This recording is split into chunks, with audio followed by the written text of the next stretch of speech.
Hello जी, राम राम, नमस्कार, राधे राधे। तो हमने परिक्रमा स्टार्ट कर दी है और आपको अब ले चलते हैं परिक्रमा में अपने साथ। वीडियो को बिल्कुल स्किप मत करना।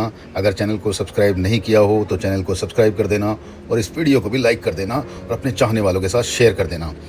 तो गाइज़, पहला पड़ाव हमारा है पुंछरी के लोठा। संक्षेप में आपको कहानी सुनाता हूँ। कहानी बहुत बड़ी है, वीडियो बहुत छोटी है। पुंछरी मतलब गोवर्धन पर्वत का ये अंतिम हिस्सा है, इसलिए इस स्थान को पुंछरी कहा जाता है। और लोठा जी का मतलब है, यहाँ लोठा जी का एक मंदिर है। मान्यता है कि लोठा जी भगवान श्री कृष्ण के परम भक्त थे। जब श्री कृष्ण भगवान ब्रज छोड़कर मथुरा जाने लगे तब लोठा जी भी उनके साथ जाने के लिए तैयार हो गए, लेकिन भगवान श्री कृष्ण ने उन्हें समझाया कि तुम ब्रज में ही रहो और यहाँ मेरी प्रतीक्षा करो। कहा जाता है कि लोठा जी आज भी भगवान श्री कृष्ण की प्रतीक्षा कर रहे हैं, वापस ब्रज आने की प्रतीक्षा कर रहे हैं। इसी वजह से यहाँ उनके स्वरूप को श्रद्धा से पूजा जाता है। पुंछरी के लोठा पर आकर भक्त दर्शन करते हैं, पूजा अर्चना करते हैं और फिर अपनी गोवर्धन परिक्रमा को आगे बढ़ाते हैं। यहाँ का वातावरण भी बहुत अच्छा है। चारों तरफ आप देखो, ब्रिज की मिट्टी की खुशबू है। यहाँ गोवर्धन पर्वत और भक्तों की आस्था दिखाई देती है। गोवर्धन की परिक्रमा में ये जगह इसलिए भी खास है क्योंकि यहाँ आकर ऐसा लगता है जैसे हम सिर्फ एक रास्ते पर नहीं चल रहे, बल्कि ब्रज की उन पुरानी कथाओं और श्री कृष्ण की लीलाओं के बीच से गुजर रहे हैं। सुंदर नज़ारा देखिए। बादलों को देखकर ऐसा लग रहा है वरुण देव स्वयं गोवर्धन जी महाराज को अपनी आंखों से देख रहे हैं। मुखारबिंद की कहानी। पुंछरी के लोठा के बाद हमारी गोवर्धन परिक्रमा का अगला महत्वपूर्ण पड़ाव है मुखारबिंद। या गोवर्धन परिक्रमा के सबसे प्रमुख और श्रद्धा वाले स्थानों में से एक माना जाता है। यहाँ गोवर्धन महाराज का मुखारबिंद स्वरूप विराजमान है। भक्तों की मान्यता है कि गोवर्धन महाराज स्वयं भगवान श्री कृष्ण का स्वरूप हैं, इसलिए यहाँ पहुँचकर श्रद्धालु गोवर्धन महाराज को जल, दूध, फल, फूल, मिठाई, प्रसाद अर्पित करते उनका आशीर्वाद लेते हैं। गोवर्धन से जुड़ी सबसे बड़ी कथा तो हम सभी जानते हैं। जब इंद्र देव ने ब्रजवासियों पर बहुत भयंकर बारिश कर दी थी, तब भगवान श्री कृष्ण ने पूरे ब्रजवासियों की रक्षा की थी। अपनी छोटी उंगली पर गोवर्धन पर्वत उठा लिया था। 7 दिन तक ब्रजवासी इसी पर्वत के नीचे सुरक्षित रहे थे।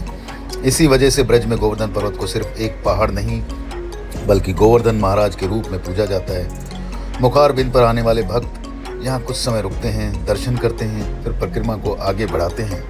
यहाँ सबसे खास बात यह महसूस होती है कि लोग गोवर्धन महाराज के सामने अपनी परेशानियाँ, अपनी मनोकामनाएं और अपनी श्रद्धा लेकर आते हैं। कहा जाता है कि गोवर्धन परिक्रमा में हर कदम अपने आप में एक पुण्य माना जाता है और मुखारबिंद पर दर्शन करके परिक्रमा करना भक्तों के लिए एक विशेष महत्व रखता है।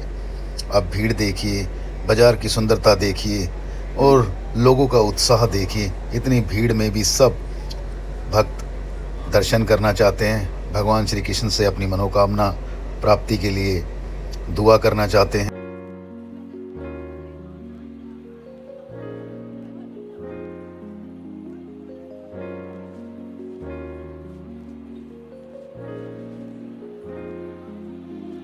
गाइज़, ये है मेरा फेवरेट प्लेस। आप लोग यहाँ आओगे तो ये आपका भी फेवरेट प्लेस बन जाएगा। मैं यहाँ आता रहता हूँ और ये एकमात्र स्थान है गोवर्धन जी महाराज पर्वत पर जहाँ आप उनके दर्शन कर सकते हो।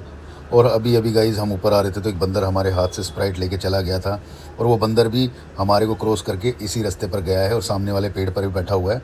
आप लोगों को हम दिखाते हैं। उसने खुद अपने हाथ से बोतल खोल ली है और ये देखो पी रहा है। वाह, जय हो हनुमान जी महाराज की। भाई, इसने स्प्राइट का बोतल का ढक्कन अपने आप खोल लिया और मज़े से पी रहा है और कई देर से पी रहा है। वीडियो में तो हमने आपको पूरा नहीं दिखाया, हमें यहाँ बैठे हुए 10 से 15 मिनट हो गए हैं और ये पूरे मज़े लेके पी रहा है। हम जूम करके आपको दिखा रहे हैं। मंदिर भी आपको दिखा देते हैं। ये देखो, ये गोवर्धन जी महाराज का एकमात्र मंदिर है जो पर्वत पर स्थित है। तो आप यहाँ ज़रूर आएँ, दर्शन करें, शांति का अनुभव करें। बहुत ज़्यादा शांति का अनुभव होता है यहाँ पे। चारों तरफ हरियाली है, जंगल है। मुखारबिंद मंदिर से चलते के साथ ये रास्ता आपको दिखाई दे जाएगा। एकमात्र ऐसा रास्ता है जहाँ आप आ सकते हो, बैठ सकते हो, नज़दीक से गोवर्धन जी महाराज के दर्शन कर सकते हो। घना जंगल। अपनी यात्रा को हम आगे बढ़ाते हैं। अगला पड़ाव हमारा राधा कुंड का है और राधा कुंड के आपको दर्शन दिखाते हैं। वीडियो में बने रहना, वीडियो को बिल्कुल भी स्किप मत करना। और गाइज़, हमारी सवारी आ गई है, इसमें बैठते हैं और हमारी यात्रा का तीसरा पड़ाव राधा कुंड। और राधा कुंड गोवर्धन परिक्रमा का एक बहुत ही खास और पवित्र पड़ाव है। राधा कुंड ब्रज भूमि में राधा कुंड को एक सिर्फ कुंड नहीं माना जाता, बल्कि इसे राधा रानी के प्रेम, भक्ति का प्रतीक माना जाता है। ये मार्केट देखो आप। इस मार्केट की शुरुआत राधा रानी की परिक्रमा से होता है और हमने ई रिक्शा यहाँ पे खड़ी कर दी है और अब पैदल चलते हैं। यहाँ से तकरीबन 800 मीटर हमें पैदल चलना पड़ेगा क्योंकि ई रिक्शा यहाँ पे जाती नहीं है। बंगालियों की यहाँ पे एक मार्केट है, बंगाली विधवाएं भी बहुत यहाँ पे रहती हैं और वो सभी तुलसी माला का व्यवसाय करते हैं, उसी से उनकी रोजी रोटी चलती है। तो गाइज़ राधा कुंड में आ गए हैं हम। छोटे से और विस्तार में राधा कुंड की आपको कथा सुनाता हूँ मैं।